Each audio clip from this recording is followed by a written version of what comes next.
आपण पाहत आहात लोकशाही महाराष्ट्र न्यूज।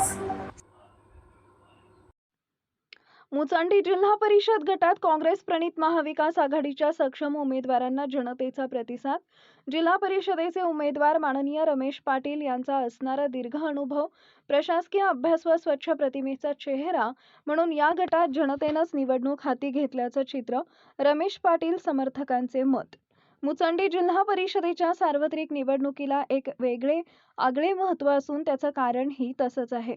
या जिल्हा परिषद गटातून काँग्रेस प्रणित महाविकास आघाडीचे जतसह सांगली जिल्ह्यात आपल्या कुशल संघटनेच्या जोरावर प्रशासनाचा असणारा गाढा अभ्यास व सर्वसामान्यांच्या मदतीकरता अग्रेसर असणारे माननीय रमेश पाटील यांनी जिल्हा परिषदेकरता उमेदवारी अर्ज दाखल करून सदरची निवडणूक सर्वसामान्य जनतेच्या हाती सोपवून टाकल्याचं चित्र दिसून येत आहे।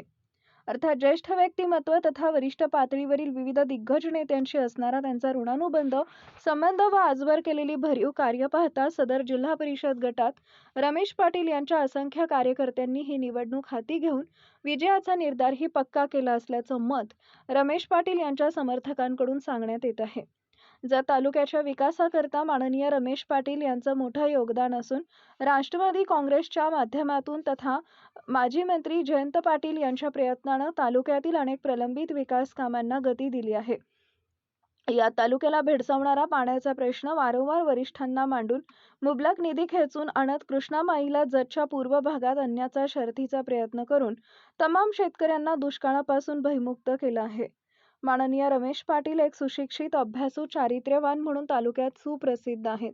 नम्र भाषा शैली, प्रत्येक अडचणीवर अभ्यास करणे, पडलेला प्रश्न कसा मार्गी लावणे यावर चिंतन मंथन करून सर्वसामान्यांना मदतीचा हात पुढे करणारे असे कणखर नेतृत्व म्हणून त्यांचा आदर्श दबदबा आहे।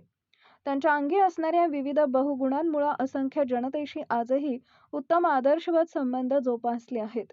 अशा या कार्यक्षम अभ्यासू नेत्यानं मुचंडी जिल्हा परिषदेच्या महारणांगणात उमेदवारी दाखल केल्यानं साहजिकच पाटील यांचा असणारा व त्यांना मानणारा मोठा वर्गही पुढे सरसावला असून सदरची निवडणूक जनतेनंच हाती घेऊन त्यांना विजयाचा विश्वासही दाखवलाय। सध्या परिस्थितीला श्री पाटील समर्थकांनी प्रचाराची रणधुमाळी धडाक्यानं सुरू केली असून बैठका व मतदारांची थेट संवाद यावर जोर दिल्याचं चित्र दिसून येत आहे। लोकशाही महाराष्ट्र न्यूज चॅनलला लाईक करा, शेअर करा आणि सबस्क्राईब करा।